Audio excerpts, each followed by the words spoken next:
For over 365 days, both LIV Golf and the PGA Tour have been having an industrial feud that has cost both parties several lawsuits, court appearances worth millions of dollars, and a loss of unity in the game. Today, we're here to delve into the biggest bombshell-making waves in the industry. These duos have set their differences aside and joined forces. We'll discuss the 7 most significant revelations from the leaked PGA Tour-Saudi PIF Agreement. Number 1. The latest, biggest franchise in golf. The leaked document describes that the new entity for professional golf will be temporarily addressed as NEWCO. The name of the biggest franchise in golf will comprise both LIV Golf, the PGA Tour, and all its subordinates. That is some great news. This franchise is bigger than just the name alone. It has some specific and paramount roles to play for LIV Golf, the PGA Tour, and also for the franchise as a whole. The new franchise will level up the PGA Tour by accelerating innovative initiatives from LIV Golf. It does not end there. NEWCO is also expected to initialize all growth plans that will aid the progress of the franchise through a commercial business combination with the provision of financial returns to stakeholders. That means that NEWCO is open to new stakeholders for business.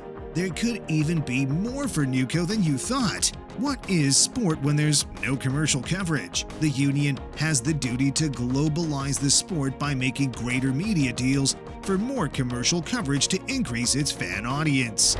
Number 2. The administration board for NEWCO.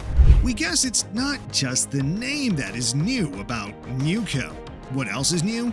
Let's find out. All affairs of this new franchise would be directed by some specially selected designee, and they include the first chairman of the board of directors of NEWCO in the person of His Excellency Yasir Al-Rumayyan. Then, the second in command on this table is the PGA Tour Commissioner Jay Monahan as the Chief Executive Officer of NEWCO. That's all about the board, and you might be wondering where LIV Golf Greg Norman lies.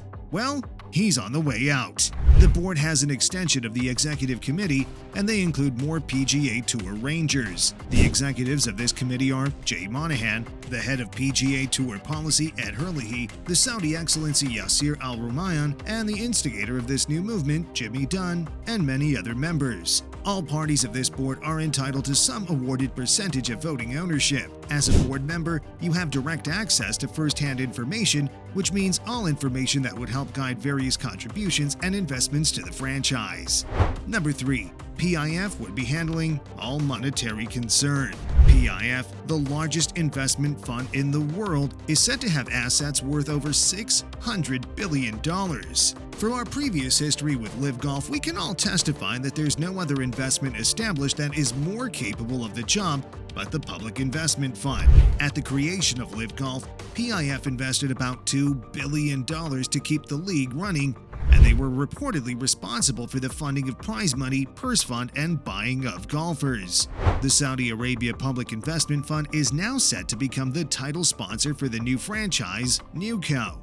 This means they are now subject to sponsoring not only LIV Golf, but also the PGA Tour schedules. From the leaked documents, the PIF now has the right of first refusal on capital raised by the new franchise. They're also entitled to have a non-controlling voting interest, whether there's an increment in their investment fund.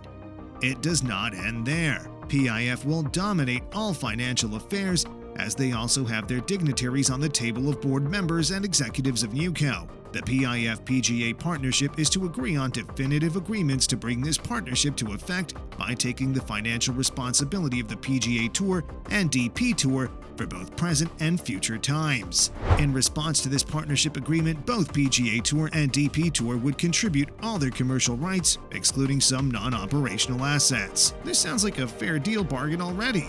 Number 4.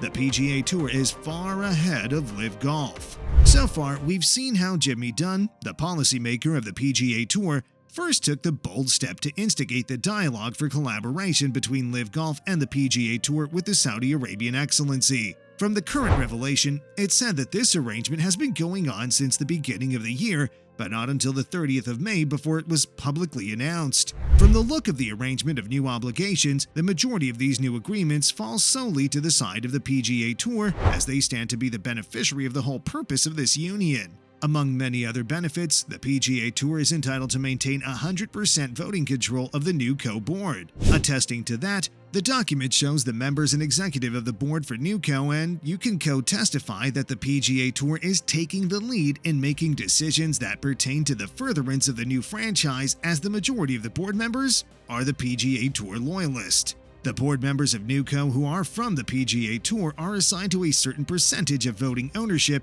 and this has put them in the light as the superiors in the full decision-making process and the head in managing all competitions. Among many other benefits, the PGA Tour will be paid for all competition management services rendered by NEWCO. That is a lot of money for the PGA Tour. Number 5. LIV Golf is now subordinate to PGA Tour. From all angles of this leaked 5-page document, we've seen how the PGA Tour will now be positioned atop the men's professional golf world. But we have yet to hear or see the news about LIV Golf, and the people need answers. The rivalry between LIV Golf and the PGA Tour is probably not entirely over, but at this point, there is little as to what LIV Golf can do because the focus has now been shifted to the PGA Tour. We can solely say from the NEWCO board delegates that the fate of LIV Golf now depends on the mood of the PGA Tour members.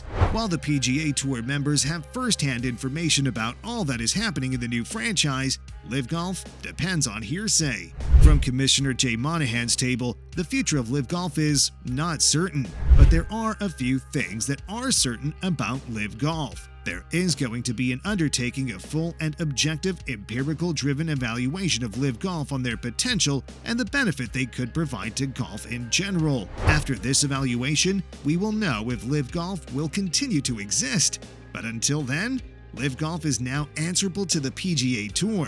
No more conversion of players. Number 6. What is left of LIV defectors? You know that about 80% of LIV Golf players were formerly PGA Tour players, but since they defected to the breakaway league, various eligibility has been taken away.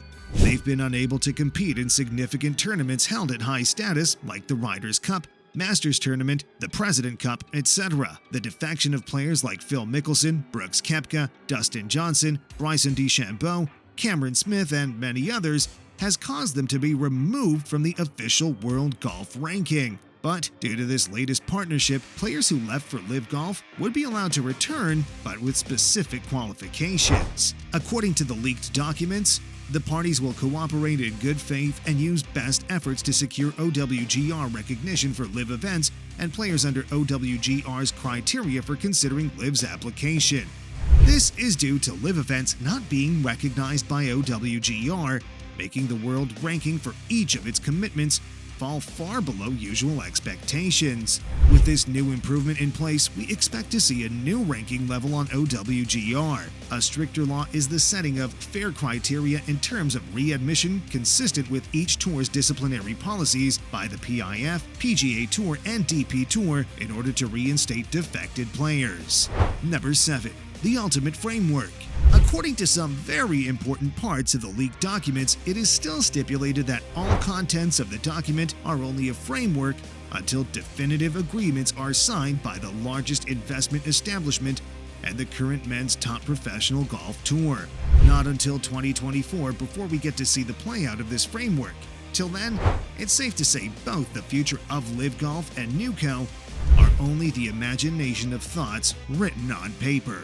Hit that like button, subscribe to stay updated, and drop a comment below to share your thoughts on this epic union of golfing powerhouses.